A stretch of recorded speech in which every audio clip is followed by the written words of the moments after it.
नमस्कार। आज की वीडियो में हम चर्चा करने जा रहे हैं डॉलर चने की खेती की।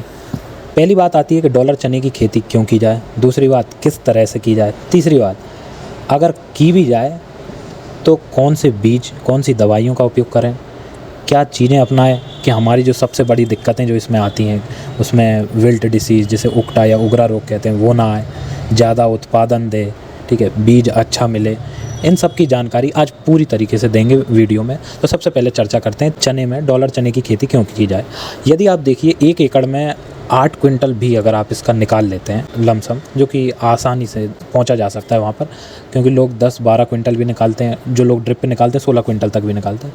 तो आप अगर 8 क्विंटल भी निकालते हैं और इस साल का जो मार्केट रेट है उसके हिसाब से आप इसमें 80,000 से लेके 1 लाख रुपए तक आप 1 एकड़ से निकाल सकते हैं। क्योंकि मार्केट रेट अगर हम देखें, इंदौर की मंडी का भाव देखें तो 160 तक पहुंच चुका है, और एमपी की बाकी भी मंडियां देखें, देवास, नीमच, मंदसौर, उज्जैन, आष्ठा, खातेगांव और जितनी भी बड़ी बड़ी मंडियां हैं, कुछ गुजरात की, महाराष्ट्र की मंडियां, इनके भी भाव आप अगर देखेंगे तो 125 से 155 के बीच में आपको रेट देखने को मिलेगा। यानी काफ़ी बड़ा अमाउंट है। अगर इस रेट में अगर आपका बिकता है ना, तो आप समझिए 1 एकड़ से 1.5 लाख ये भी पहुंच सकते हैं। फिलहाल हम मानते हैं कि चलो जब अपन बेचने जाएंगे रेट गिर जाएगा, तो भी गिरते गिरते अगर 100 रुपये भी आया तो भी आप 80,000 से लेके अगर 100-120 रेट रहा तो 1 लाख तक आप घर लेकर जा सकते हैं।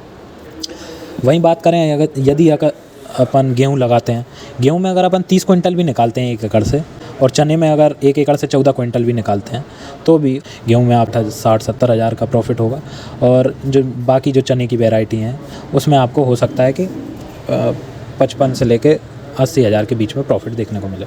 डॉलर चना चलो मान लिया किया जाए, जो पर समस्या कैसे मिटाई जाए, तो कुछ समस्या देखते जाएंगे और उनके निवारण। तो पहली समस्या आपको देखने को मिलेगी, आप बीज लाए, उगाया और वो अच्छे से नहीं होगा, तो उसकी एक जो दिक्कत है उसके लिए आप क्या कर सकते हो, बीज उपचार बहुत अच्छे तरीके से कर सकते हैं। उसके लिए आप एवरगोल का इस्तेमाल कर सकते हो, जेलोरा का इस्तेमाल कर सकते हो, वीटावेक्स पावर का इस्तेमाल कर सकते हो। ये 3 चीज़ में से किसी भी एक का, तीनों का नहीं, किसी भी एक का इस्तेमाल कर सकते हो। और अगर ये 3 में से कुछ नहीं डाल रहा है तो कम से कम ट्राइकोडर्मा का तो बीज उपचार करना ही करना। और अगर बहुत अच्छी तरीके से आप बीज उपचार करना चाहते हैं तो पूरा FIR सिस्टम उसे कर सकते हो। एफ का मतलब यहाँ पर फंजीसाइड से, फंजीसाइड में मैंने अभी तीनों नाम लिए, जो कि एवरगोल, जेलोरा, वीटावेक्स पावर और एक ट्राइकोडर्मा भी मान लीजिए, ये सब फंजीसाइड की कैटेगरी में आ गए। इंसेक्टिसाइड के लिए आप गोचो इस्तेमाल कर सकते हो, और आर से होता है राइजोबियम, ठीक है, तो आप एक राइजोबियम भी ऊपर से लगा सकते हैं।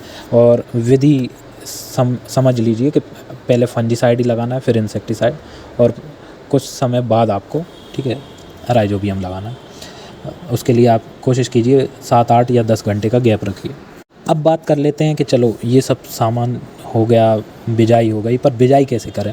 तो आप जब भी देखिए चने को बोने के लिए जाएं तो कोशिश कीजिए थोड़ा उसे गहरा रखें। अगर आपके यहाँ फंगस से रिलेटेड ज़्यादा अटैक देखने को मिलता है, उकटा की ज़्यादा समस्या देखने को मिलती है, थोड़ा आप गहरा रखेंगे तो फंगल अटैक कम देखने को मिलेंगे।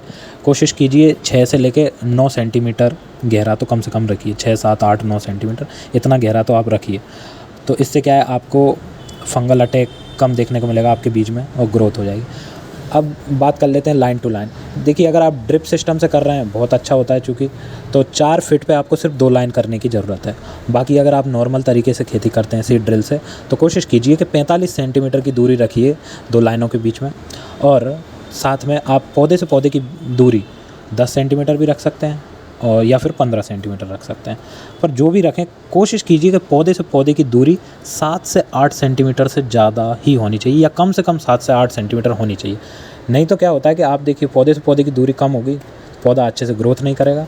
और दूसरी जो दिक्कत देखने को मिलेगी, एक में भी अगर डिसीज़ का प्रभाव आया तो वो जल्दी से पूरे खेत में फैलता हुआ दिखाई देगा।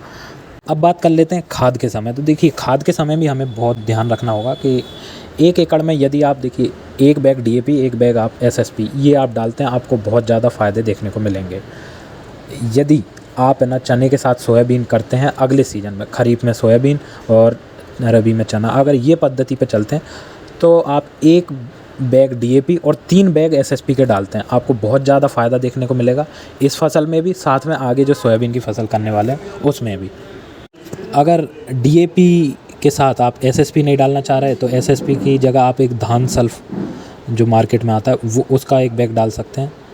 वो भी आपको बहुत ज़्यादा फ़ायदा करता हुआ दिखाई देगा। अब ये खाद की बात में एक जो ज़रूरी बात है कि जिंक सल्फेट बहुत ज़्यादा रिकमेंड किया जाता है, चने की खेती में बहुत ज़्यादा फ़ायदा करता है, परंतु आप है ना DAP के साथ जिंक सल्फेट नहीं डाल सकते, वो चीज़ हमेशा ध्यान रखें।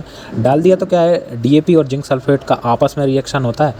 तो देखिए, पहले DAP डाल दीजिए, उसके आप हो सकते तो अगले दिन जिंक सल्फेट डालें, पर जिंक सल्फेट तब भी ना डालें जब आपके पौधे उग चुके हैं, पत्तियों पर नहीं डालना है आपको। अब जो तीसरी दिक्कत हमें देखने को मिलती है वो सिंचाई के समय।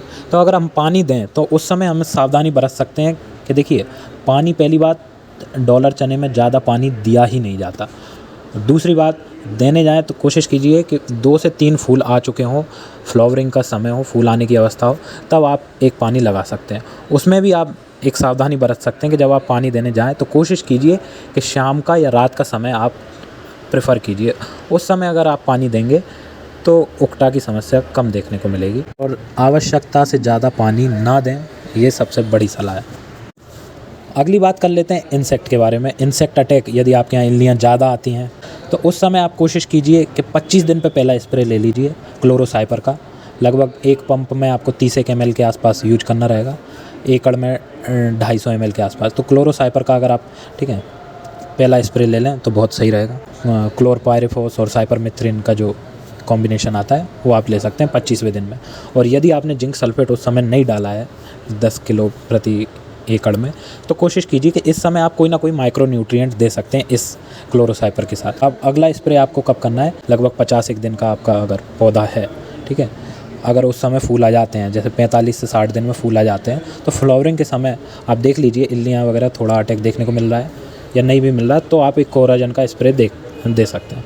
कोशिश कीजिए, अगर आपको दिख रही हैं इल्लियाँ तो आप स्प्रे कर सकते हैं, क्योंकि बाद में क्या है, फलियाँ बनने लगेंगी, उस समय बहुत ज़्यादा वो नुकसान कर चुकी होंगी। तो कोराजन का स्प्रे वो भी आप एकड़ में 60 ml के आसपास ले सकते हैं।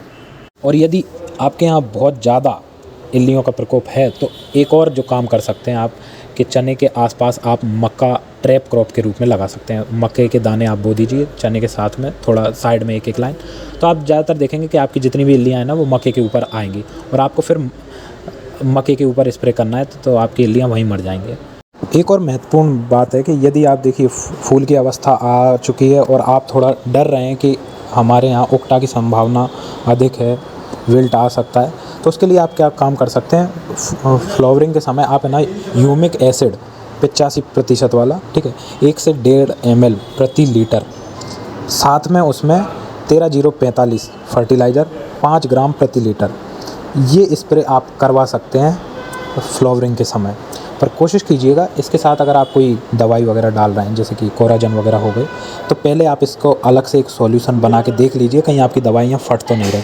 तो सबसे पहले अगर कोशिश कीजिएगा ह्यूमिक एसिड, उसमें 13-0-45 मिलाइएगा, ये सॉल्यूशन बना लीजिएगा। और आप कोई इंसेक्टिसाइड ला रहे हैं तो एक छोटा सा सॉल्यूशन देख लीजिएगा, उसमें इंसेक्टिसाइड डाल के देख लीजिएगा, आपकी अगर दवाई नहीं फट रही तो आप डाल सकते हो, नहीं तो 2 अलग अलग आपको स्प्रे करने होंगे, ठीक है। इनसे क्या होगा, आपकी देखिए पत्तियों का इतना अच्छा ग्रोथ हो जाएगा और पत्ती इतना अच्छी तरीके से कार्य करेंगे कि अगर थोड़ी बहुत कंडीशन में रूट के अंदर जो सूखापन आया है तो वो बाद में रिकवर हो सकता है। ये सारी चीज़ें हो जाए, इसके बाद आप इरिगेशन, जो कि पानी आपको देना है, वो इसके बाद दीजिए, तो ये आपके लिए बहुत ज़्यादा बेनिफिशियल हो जाएगा। दूसरा जो अब आपको क्या करना है कि अब आपको इंतज़ार करना है पॉड फिलिंग का, जब आपके दाने भरने लगें। अगर आपकी फसल अभी तक सही साट है तो दाने भरते समय आप सोने पे सुहागा ये कर सकते हैं कि 0-0-50 का आप स्प्रे कर सकते हैं। 0-0-50 अगर आपको स्प्रे करना है, उससे क्या है, आपके दाने में शाइनिंग भी आएगी, अच्छा कलर भी देखने को मिलेगा, बड़े बड़े दाने देखने को मिलेंगे, भराव बहुत अच्छे से होगा, ज़्यादा दाने भर सकते हैं। इसका स्प्रे का तरीका यही है कि 500 ग्राम कम से कम, जो कि कहें आधा किलो 1 एकड़ में लगभग जाना चाहिए। पंप में अगर देखें तो लगभग 70-75 ग्राम आप डाल रहे हैं एक पंप में, तो बहुत अच्छा स्प्रे माना जा सकता है। अब डॉलर चने की समस्या सिर्फ हार्वेस्टिंग तक नहीं है, आप हार्वेस्टिंग करके घर लाइए। स्टोरेज जब आप करेंगे तो देखिए स्टोरेज में आपको काफ़ी समस्याओं से जूझना पड़ सकता है, क्योंकि ये थोड़ा मीठा रहता है, स्वाद में दाना बड़ा रहता है, अट्रैक्टिव रहता है, तो इसमें जो कीड़े लगने के चांसेस है, घुन लगने के चांसेस हैं, बहुत ज़्यादा हो जाते हैं। तो आप जब भंडार करें तो सबसे पहले उसे अच्छी तरीके से सुखा लें। यदि आपका दाने अच्छे तरीके से सूखे नहीं हैं तो आप यकीन मानिए कुछ दिनों बाद आपको है ना उसमें ग्रे और ब्लैक रंग के मोल्ड देखने को मिलेंगे फंगस के, जो कि आपके भाव को गिरा देंगे। दूसरा जो आप सावधानी बरत सकते हैं। हर तीसरे हफ्ते में जाके आपको चेक करना है भंडारण गृह, और कोशिश कीजिए हर 3 सप्ताह में आपको एल्युमिनियम फॉस्फाइड रखना है वो, जिससे उसमें कीड़े वगैरह ना लगें। हर 3 सप्ताह में ये कार्य करना है। एक और चीज़ जो नोटिस है कि अगर आप को चने की भाजी पसंद है तो आप कोशिश कीजिए कोई देसी वैरायटी लगाइए, क्योंकि चने की भाजी जो रहती है वो डॉलर चने की इतनी अच्छी नहीं देखने को मिलती, इसमें उतना अच्छा टेस्ट नहीं आता।